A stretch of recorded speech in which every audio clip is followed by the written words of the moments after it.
Welcome back, guys, to another session. Today, we're going to be talking about energizing and activating your home. Um, Thank you so much for tuning in. Kathleen, good morning. Emilio, 8 a.m. here in New Jersey. Good way to start my morning. Amazing. Yeah, it's 2 p.m. here in Barcelona. And I'm starting these sessions 1 hour earlier, and I'm testing this new time. I know for some of you may work better, for some of you may not work. This is the problem of being worldwide, right? Reaching everybody everywhere. That there is not a perfect time for everybody at the same time. But don't worry, that's why I record every session, and you can access every session that I do in my recordings, okay? You can find them on my Insight Timer profile link. If you click in there, you will find a section that says Insight Timer live session recordings, and that's where you will find this session at the end of the day. Okay, so let's start the session with my singing bowl. Let's come back to the present moment. Let's transition into this session together. Let's create this container of energy and presence. Get yourself comfortable. Feel free to close your eyes. Take a few deep breaths and enjoy the sound of the singing bowl.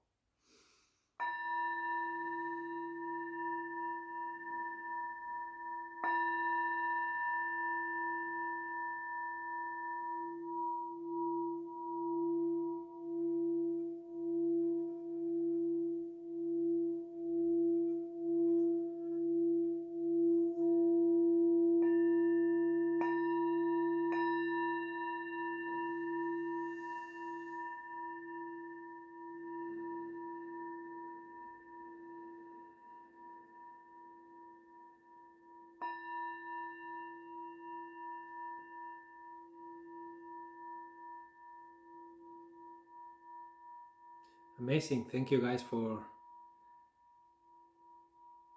allowing for this sound and for your presence, for coming into this session. So today I want to talk about something that I'm inspired by. Why am I inspired by right now? Because I'm working one-on-one with a client, okay, and she's been doing a lot of amazing decluttering work in her home. And the other day she sent me a WhatsApp message. I support her through WhatsApp one-on-one, and then we also do video calls sometimes. But she told me, Emilio, I am amazed. Before, I used to go to that room, I used to open the door, and I used to feel overwhelmed. I used to feel paralyzed, and I would shut the door and run away because I had no idea what to do. And those are the feelings that she had. Now, after doing this process for a few months, and she has successfully done some areas of the home, she told me, Emilio, I open that door and I see possibilities and I feel excitement. So I was like, so you have come from feeling overwhelmed and paralyzed to feeling excitement. How amazing that transformation is. And that's why I felt inspired to do this session today, to really help you energize and activate your home, the place where you hang out, the place where you consider your shelter, because that is a basic human need. And I want you to become aware of the huge connection that your home, the physical spaces where you live and you hang out with, how those spaces connect with your mental and emotional health. And I also want to take it a little bit further and really make sure that you understand that it's all energy. Okay? Do you guys understand that even though we are talking about physical things, do you understand that everything is energy? Any of you don't understand that it's energy. I just want to make sure that everybody understands that we are talking in the essence is all energy, and we are moving energy, we are transforming energy, we are processing energy. The way we feel is energy. Okay? Please explain that more. Yeah. So today I want to talk about stagnant energy. Okay? Everything that you have around you, somehow it is energetically connected to you. Everything is a decision you made. Everything is a behavior that you follow, a routine that you have. And sometimes you have spaces that you don't put a lot of energy into. That's why they are cluttered. That's why there is accumulation. That's why they are stagnant. Because maybe you don't have the time, maybe you didn't have the energy, maybe you had an accident and mobility was reduced. And there are some areas of the home, and I can name you the ones that are normally the most stagnant ones: attics, basements, garages, extra closets that are not on a daily use. All those spaces are the spaces that we tend to spend the least amount of time and energy in them. That's why sometimes they become stagnant, because we have not been there. We have not checked what's in there. We have not put our presence, our energy into those spaces. And that's why they become stagnant.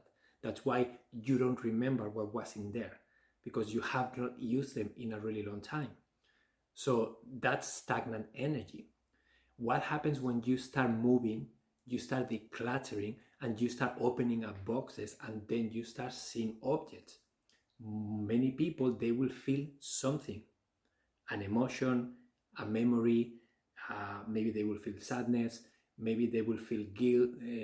They will feel guilty because they bought something that they never used and they spend the money. Maybe a memory from a loved one that is no longer here may show up. All those things are energy, and they are emotional energy, and you are feeling those emotional triggers from those physical items. Sometimes you go into a restaurant, into a coffee place, and sometimes you feel a specific way. Sometimes you go into a room and you feel a specific way. Sometimes you don't feel well. Sometimes you don't like it. Sometimes you feel peace. You feel like, wow, I feel really well in here. I can hang out here for 3 hours, no problem. How many of you have noticed that? I do notice that with coffee places. Sometimes I just look from the outside and I know if I want to go inside or not. That is energy. Why do I know? Why do I feel if I want to go inside or not? What's inside that is triggering me if I like it or I don't like it? And this is something that you guys have to start becoming aware of, especially in your home, especially in the spaces that you normally use and hang out with. Okay? Monica says, yes, I'm learning to wrap my head around that more and more. So today is all about how can we activate and energize the spaces that we use so that we can feel well, so that they serve us in the way that we need, so that we overcome whatever is present in that space. We can process it, we can transform it. And what's present there, that sometimes is the resistance that people feel, that's also energy. That's also something energetic that doesn't let you move forward. Because if you look at things are just physical things. They are just objects. So why can't you just move them around? Why can't you just organize them? Why do you sometimes feel a huge emotional attachment to something? And why the same object means the world to one person and means nothing to another person? So that's why I want you to understand that this is such a subjective journey. This is such an emotional and mental journey that is going to look very, very different from person to person. And this is why you are the only one who knows how you can go through that journey, what you truly need. No one else but you knows that. And it boils down to how you feel. It boils down about what the physical objects that surround you represent to you, how they make you feel, and how can you energize them, activate them, how can you move them, how can you declutter. At the end, we're talking about the decluttering journey. That word some people may not like hearing that word, because decluttering can mean another task to do, another chore I have to do. Decluttering may mean feeling uncomfortable. Decluttering can mean confronting what you don't like, what you don't understand, what you don't know what to do with, what you don't know how to communicate with other people. etc., etc. And at the end of the day, all of those things are physical, mental, and emotional energy combined that you have to transform, process, move, activate. And that's why today I really want to talk about these things, because this is so important. Kenya says, but never paid much attention to it. Yeah, it's normal, because sometimes we forget that that's how it works. But this is why I'm here. This is why I have a course that is called Creating Your Peaceful and Clutter-Free Home. And that's why in that 30-day course, that is the longest course that I have ever created, that's why I think 8 sessions, they are all about awareness, all about intention, all about helping you process whatever shows up for you, physically, emotionally, and mentally, especially emotionally and mentally, but emotionally. That's the main resistance that many people face when they are trying to declutter their home. They are facing something emotional. And at the end of the day, that's energy. Emotion is energy in motion. That's how it is, right? So I want you to start becoming aware of that. I want you to start becoming aware more and more on how you feel.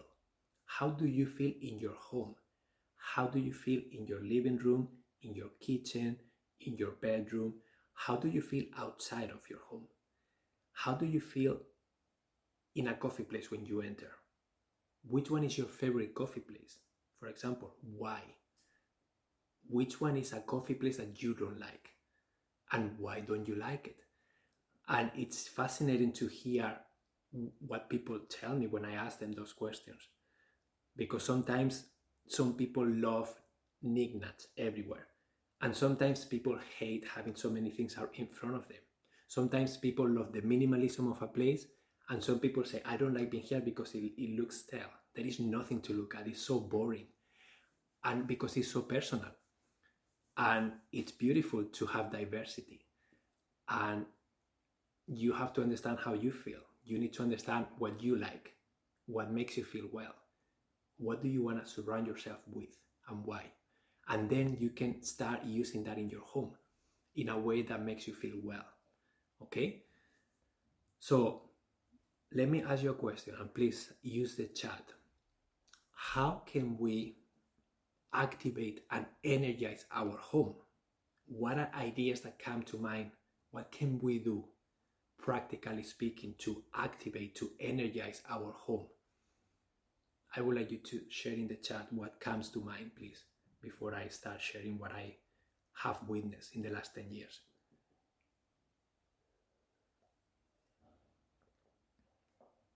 How can we energize our home? How can we transform stagnant energy into something that is better, that makes us feel better? So C says, open the blinds, letting sunlight. Beautiful. That's a great idea. Open the windows, let fresh air go through. That's amazing. Remove clutter, promote art. Be still and focus on the room. Meditate, presence. Donate things that we are no longer using. Beautiful. Move things around occasionally. Amazing. Fresh flowers, candles. Amazing, Kim. Deep cleaning, absolutely. Purge, clutter, burn incense, and play music. I love lots of houseplants. Amazing, houseplants, bringing nature into your home. Have the dishes washed and put away. Clutter makes my mind clutter. Of course it does. Remove excess items. Plants. Open your blinds, because a lot of people just keep all the blinds and curtains totally shut. Yeah, let the light in. Let your home be bright. Be aware of every item in the room and be sure each one has value in your happiness. Absolutely. Question everything that you have, right? Clear surfaces, fix or remove anything broken, get rid of clutter and keep meaningful items. For example, I keep the beds of my pets who passed away. I get to think of them wherever I see them. Amazing, Kathleen. So you'll enjoy seeing that. For some people, maybe that's not the case, but for you, you enjoy that and you are aware of it. Gopi says, this may be a bit extreme, but I got rid of the TV in my house. I think TV is no longer a necessity in today's age. It is an addiction, the invisible drug. Gopi, I have no TV. I didn't have TV in a while, and I don't miss it. I have my computer when I want to watch something, so it's not crazy. Nothing is crazy here, guys. This is your home. You get to set the rules. You get to decide. There is no crazy ideas here. This is your home. Pictures of people you love, keep floors clean, sweep, vacuum. Amazing. So guys, you have shared a lot of things. And now I would like to give it a little bit of structure, because everything that you said is beautiful and perfect, and everything fits, everything works, and everything fits in the structure that I have created from my own experience of helping a lot of people in the last 10 years. And I'm happy to share with you what those steps are. Yeah, toys for kids or dogs or cats aren't using anymore, so declutter the toys. Actually, just donate the toys like I am going to do. Smiley face. Yeah, so guys, when I started doing this work, I didn't really understand what I was doing, but my intuition was guiding me to doing something.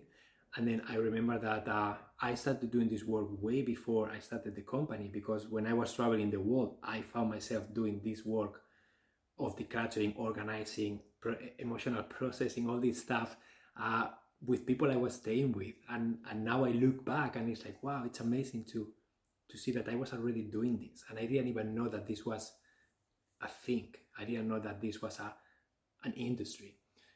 In 2012, when I started doing this with my wife and we started going to people's homes and starting to help them, we had no idea what we were doing at that time. We didn't know if this was doable, how to follow the order, what to do, how to make things like function for people, right?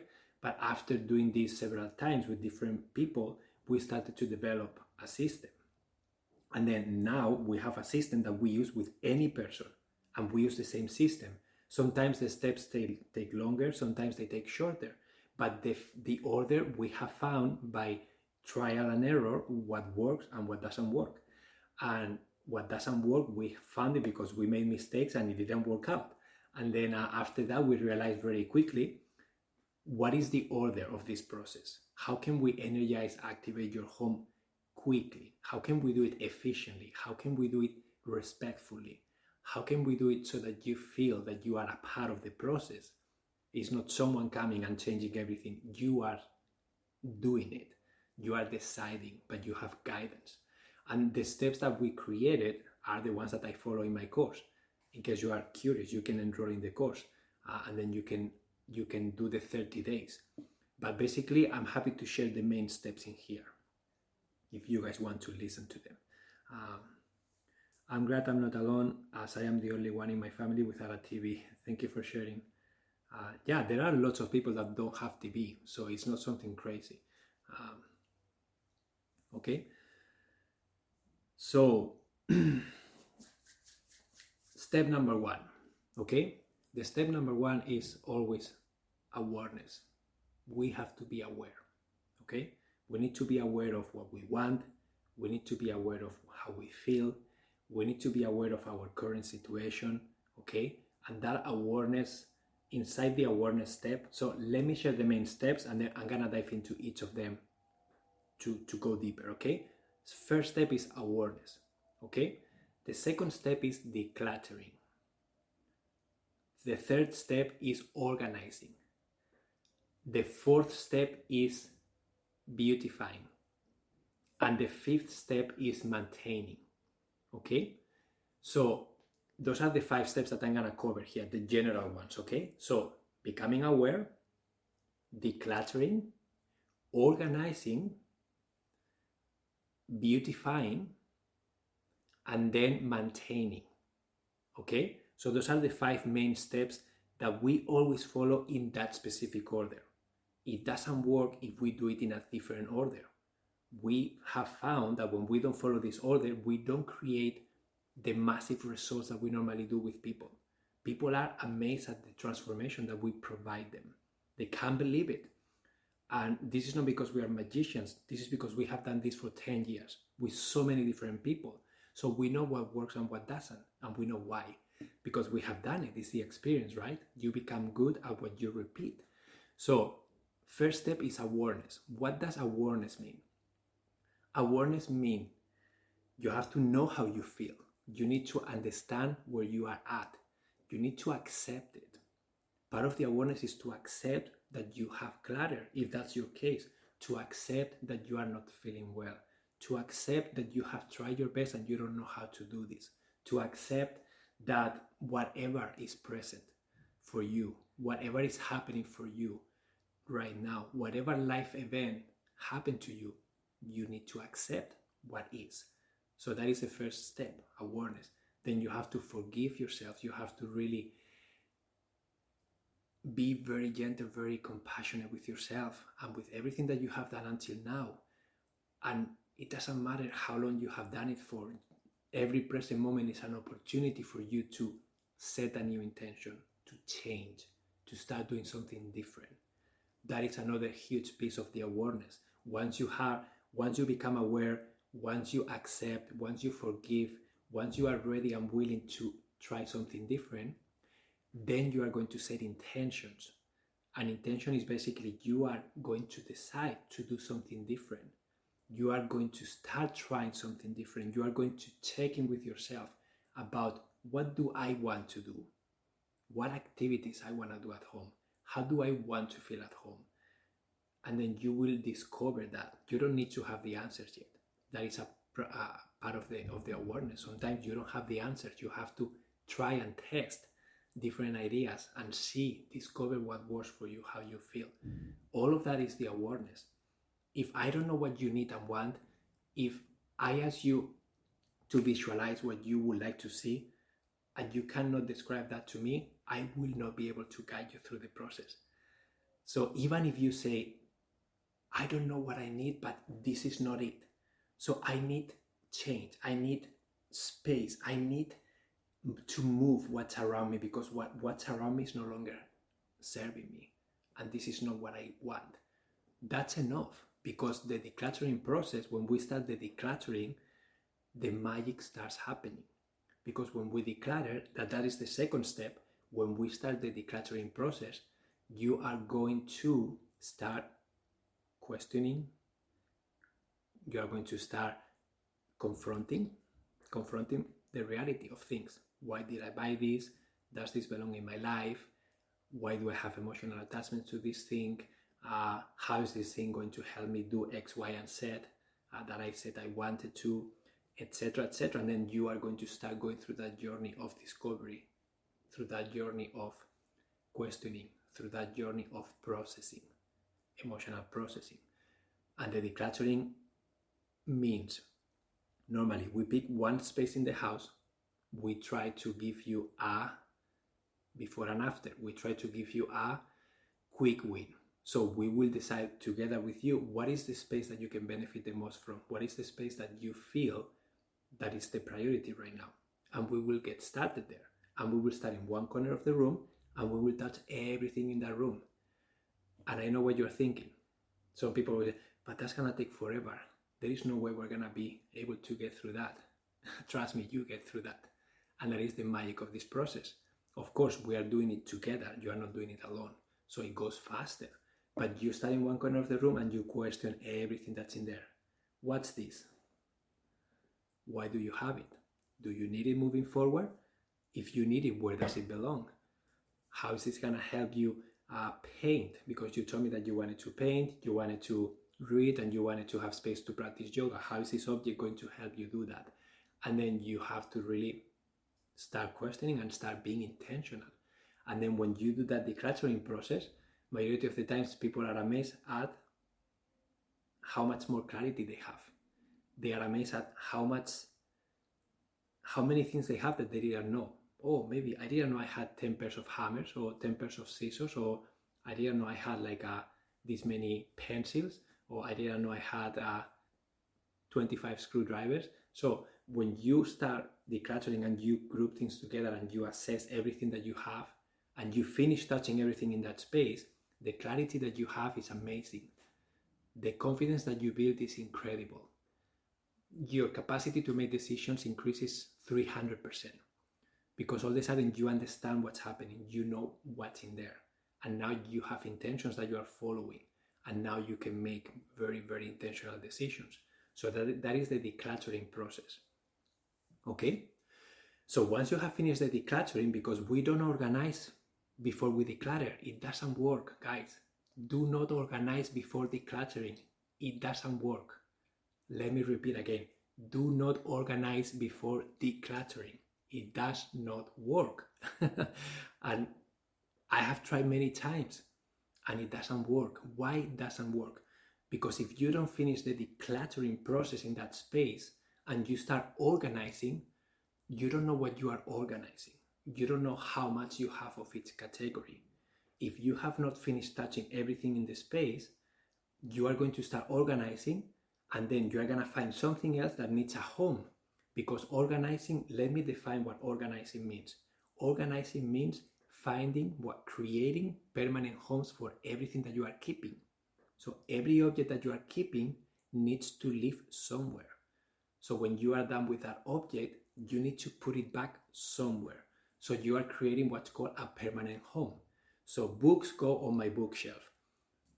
Art supplies go on the third drawer of my dresser. My coats go on the entry closet. My water bottle goes on the kitchen counter on the right hand side beside the coffee. Whatever. You start deciding permanent homes for everything that you keep, and you start creating systems. Okay? You start creating something that is functional. Systems that you can easily maintain, easily use. And if you want to do yoga, for example, you will create a home for your yoga mat, for your yoga blocks, for your yoga strap, for whatever you need to practice yoga, and you will decide where are these things going to live.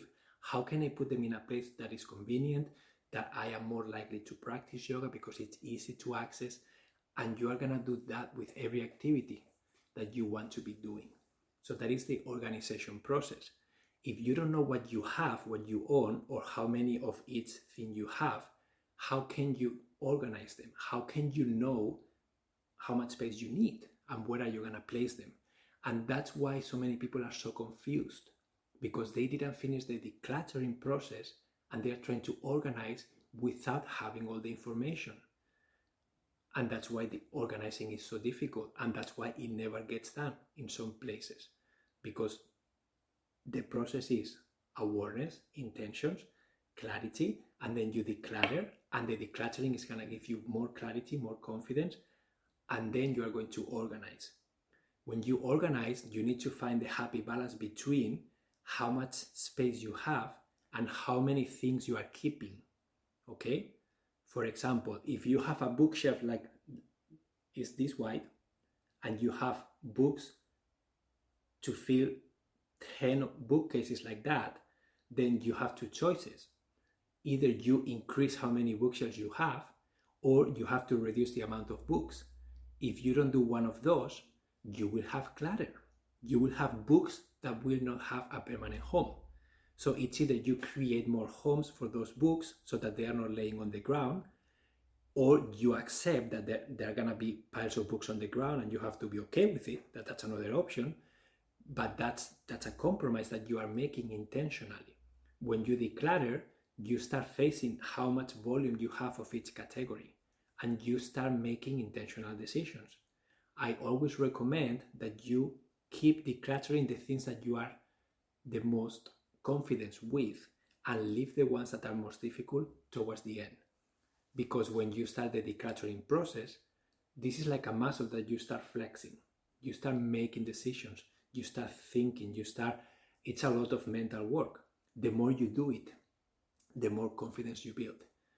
And we have seen this hundreds of times, where people have an object that they are hesitant. I say, maybe pile. Let's keep moving with what you know.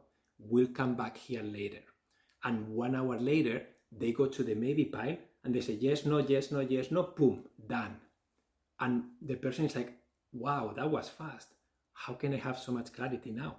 Well, because you have spent 1 hour making decisions, and now you feel more confident, and you are seeing that energy in that space moving, flowing, and you start seeing open space that you didn't have before, and you are proving yourself that you can do this.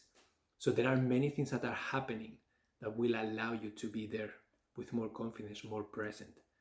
And that's the organizing step. You are creating homes, you are creating systems, and it's okay if they are not perfect from day one. You can test and tweak them, and that is the next step. So maintaining, you are going to maintain those steps. You are going to maintain those systems. You are going to tweak them. They don't have to be perfect from day one. There is nothing that is perfect. You're gonna use them, and then when you sense frustration, you allow yourself to tweak. You allow yourself to change. You allow yourself to develop a better system until it becomes something that you enjoy. The beautifying is something that happens after organizing.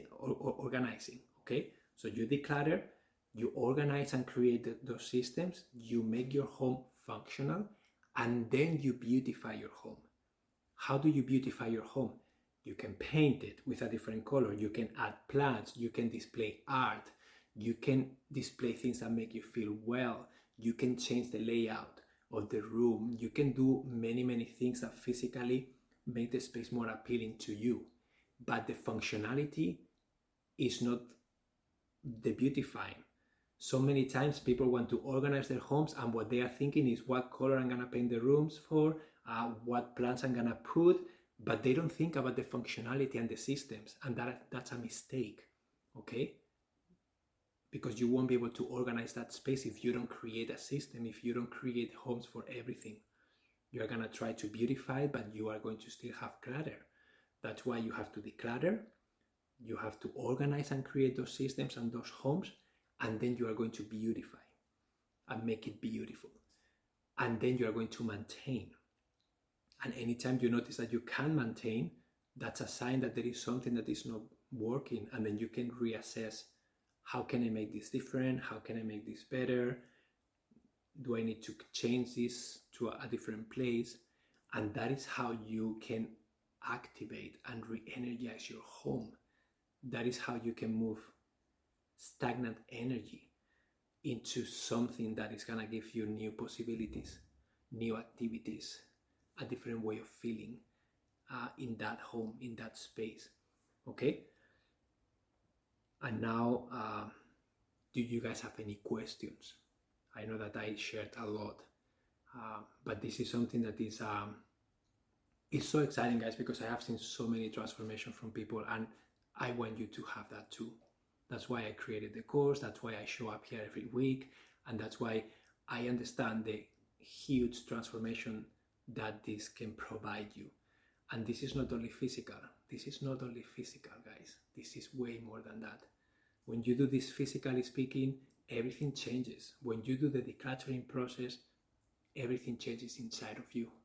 And that's going to have a ripple effect in your relationships, in your self-care, in your work, in any area of your life, because you're gonna feel more confident, you're gonna feel more intentional, you're gonna feel more fulfilled, and you're gonna open up more time and energy to do the things that you love. And when you can do that, you're gonna be a different person.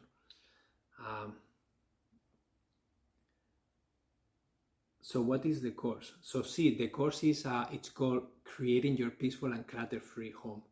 I do have 5 courses available on Insight Timer, and I have more on my website, but that specific course that I'm talking about is an audio course. It's a 30-day course where the first sessions are gonna help you become aware, process emotions, set intentions, visualize. Every session has a specific practice that you can follow.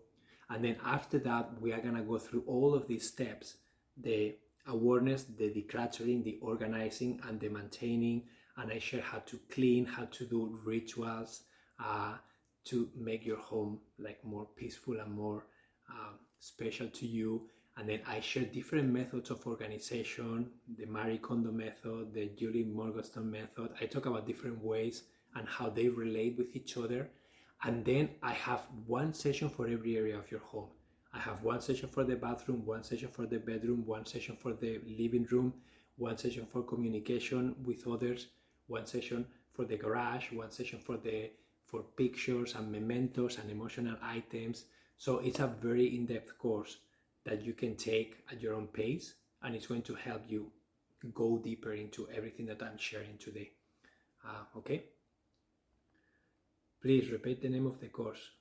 It's called Creating Your Peaceful and Clutter-Free Home. If you go to my Inside Timer profile link, to my name, you will see a tab that is called Courses, and you will see all my courses in there. Okay? What is the best way to get rid of emotional, like inherited family items of value, like china, glass, figurines, stuff not needed but expensive? So Rose, you have to be intentional about these things, and you have to understand that there is an emotional connection to those things because they belong to a family member that you loved. So first of all, my question to you is, do they belong in your life? Yes or no? Can you display them in your life? Can you use them in your life? Do you want them in your life? Yes or no? And be honest. Yes or no? Don't feel guilty. Just be honest with yourself. Do I like these items to have them in my life right now? Yes or no? If the answer is yes, how can you integrate them in your life? How can you store them? How can you use them? And how can you honor them in a way that makes you feel well? If you cannot do that because you don't have space, because you already have china that you love and you are not willing to replace it, then the answer is it doesn't belong in my life. And they don't live here. So then what can you do with them? Well, you can talk with family members and ask everybody, does anyone need and want this? And set a deadline for them to pick them up. If no one shows interest, that sadly that's what happens majority of the times, no one needs anything, then you have different avenues. You can donate them, you can sell them, you can auction them, you can consign them, and that's going to depend on where you live and the options that are available to you. In the course, I have a full session about how to let go of items that you no longer need, unwanted items. What are all the options that are available to you so that you can explore them in your specific area. But I go through all the options that we use when we help people, all the options that we have tried and used, and I cover pretty much all of them. So those are the ones that I can think of. Like if you want to donate them, thrift stores, giving them to family members, to friends, posting them for free, Facebook Marketplace. Okay, if you want to sell them, then you can private sell them, or you can sell them through a consignment store, or you can auction them through an auction company. The truth is that majority of the times you think that things are valuable, but the reality is that they are not, because the market is very depressed. So you have to assess how much is this really worth, not how much you paid for it. How much is this worth now if I were to sell it? You can use Google Lens. It's an application that you can download. You can snap a picture of something and you can see the value. You can see what people are selling things from. You can go to specific websites if you want and see if you can find someone selling something similar, and you can see the price tag. That's what I will do. Let me see.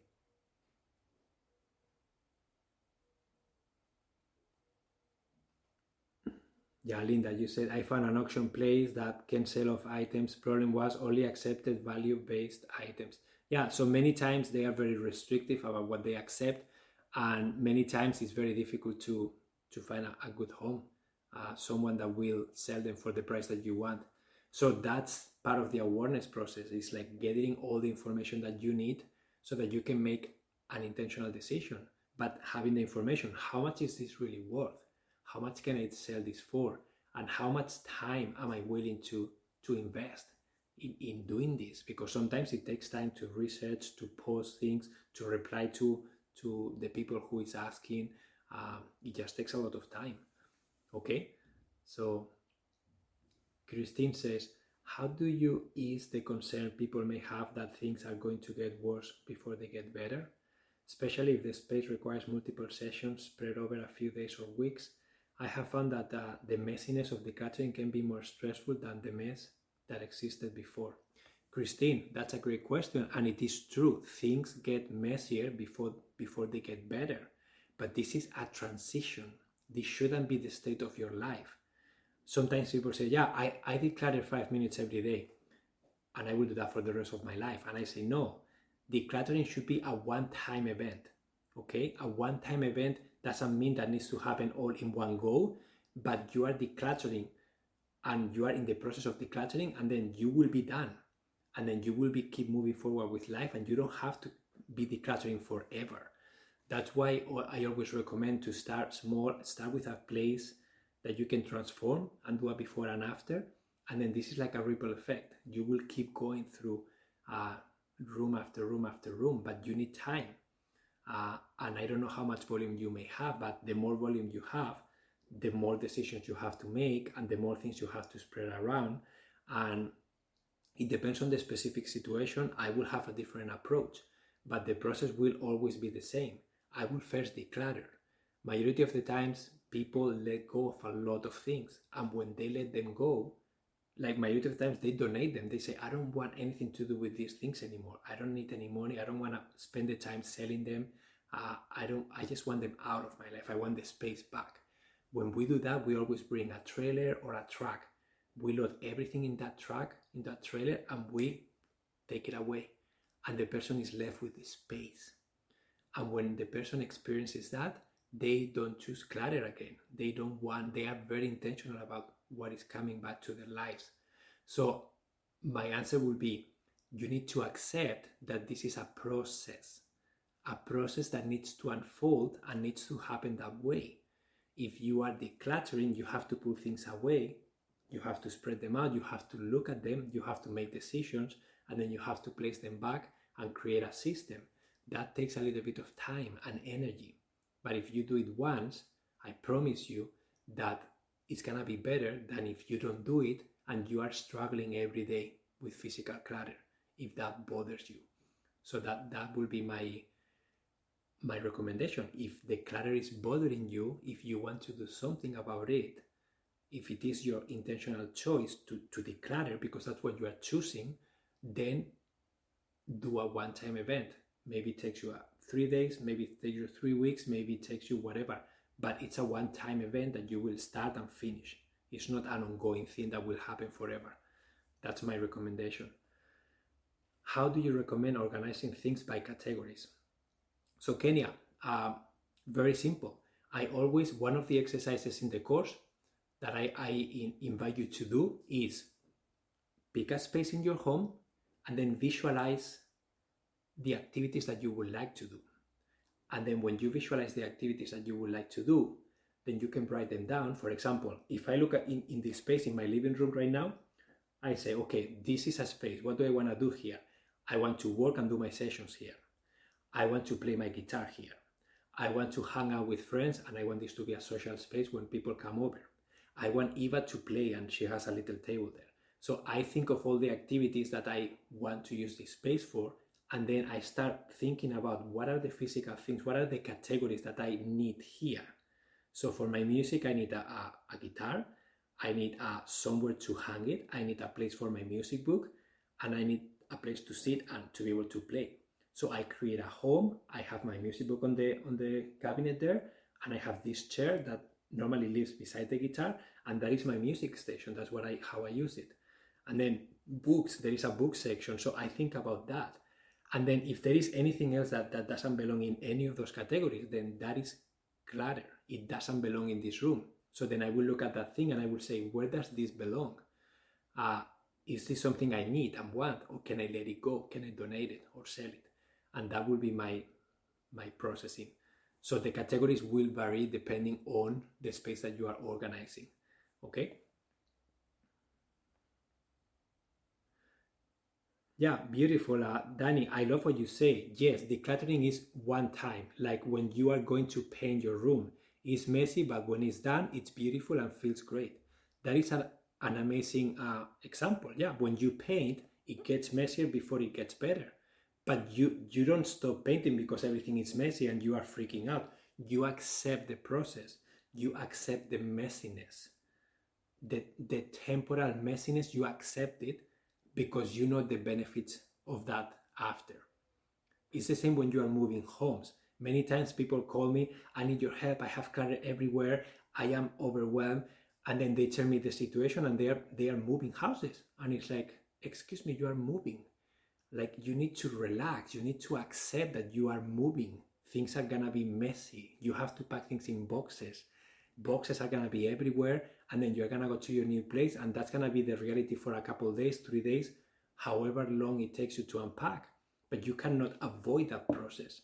And you need to relax, and you need to accept, and you need to be excited about why you are moving there, and remind yourself of why did you choose to do this? What are the benefits of moving to that new home? What are you excited about that new place? And that's what's gonna help you move through that discomfort of mess, boxes, etc. So it's yeah. Kenya says, I try to visualize the end result. Remind yourself it's only temporary. Absolutely. I always invite you to visualize, like, what is the end result that you are seeking? Why did you choose to do this transformation? What were the frustrations that you were experiencing that were big enough to make you change? Remind yourself of them, and then you will feel more confident to keep moving forward, because you will understand the reasons why you are doing this. Because you are doing this because you want to energize your home. You want to, like, move stagnant energy. You want to become someone different. You want to create a different environment for yourself, and that's why you are doing this process. Okay.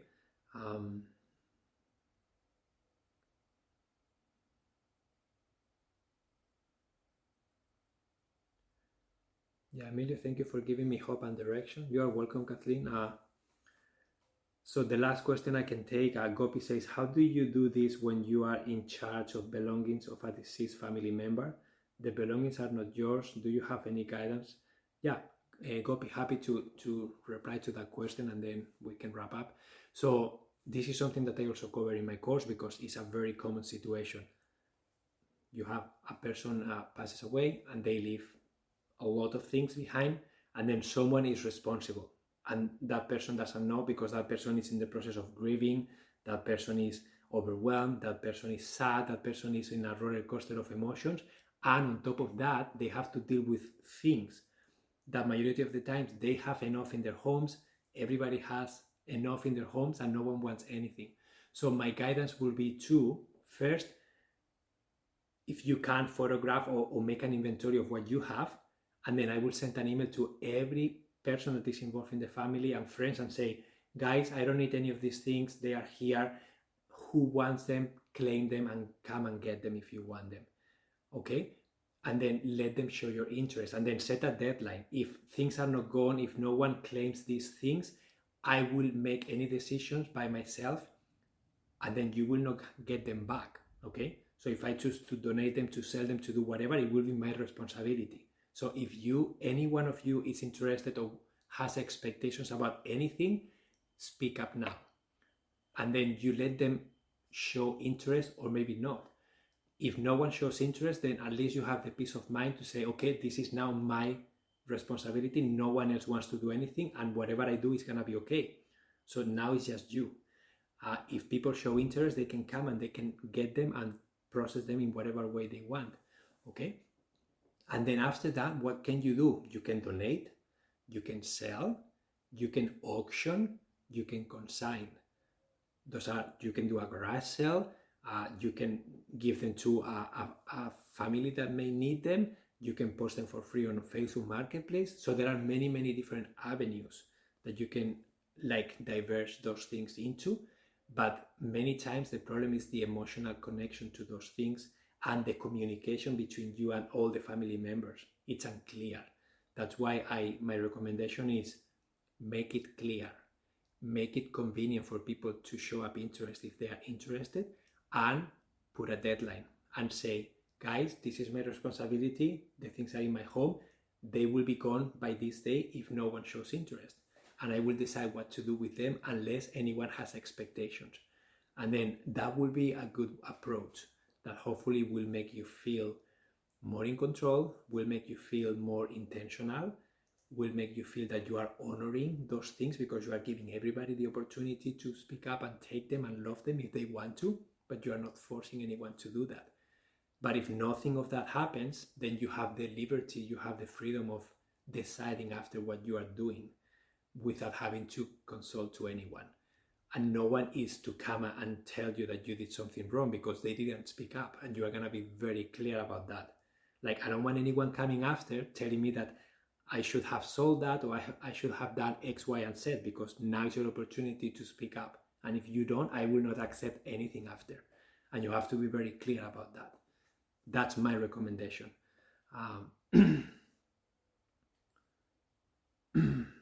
Okay, and time is up, guys. I went a little bit over time.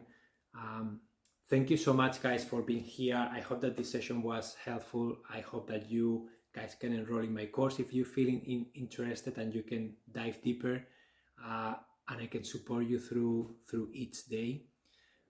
If you enjoyed this session, as always, I appreciate donations. You can support me and my work with a donation. A great donation is also going to the course and enrolling, engaging in the course classroom and sharing your experience. That's amazing, and I love doing that and reading from you. Yeah, and I hope to see you on Thursday, that I will do another session. And I have a few Q&A sessions from different topics from the different courses that I have, that I hope that you can join. And yeah, I hope that you guys have an amazing rest of your day. Jane N saying, I love your work that you do for us. Emilio, wonderful book, The Gentle Art of Swedish Death Cleaning. To live so that we only have leave behind useful and important things that we need. Yeah, I love that book. I actually did a TV segment on that topic, Swedish Death Cleaning, here in our community, and I talk about that book. And I really like that in Sweden, this is a part of life. And the Swedish death cleaning, I also did a live session on that you can find in my recordings. But the Swedish live session, the Swedish death cleaning philosophy applies not only for when you are gonna die, but it applies when you are evolving in your life, when you are having a family, when you become an empty nester and your kids go away and they no longer come to live with you, when you retire. So every stage of life, they do like a Swedish death cleaning, because they are kind of getting ready for what's to come. So it's not only about when you die, it's only applies for every transition, important transition in your life. So I really love that philosophy, and that they are taking a very proactive approach to it.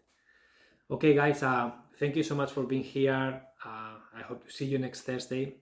And until then, yeah, have fun and keep decluttering. Keep moving that stagnant energy and creating something that you enjoy more. Okay? Adios, guys.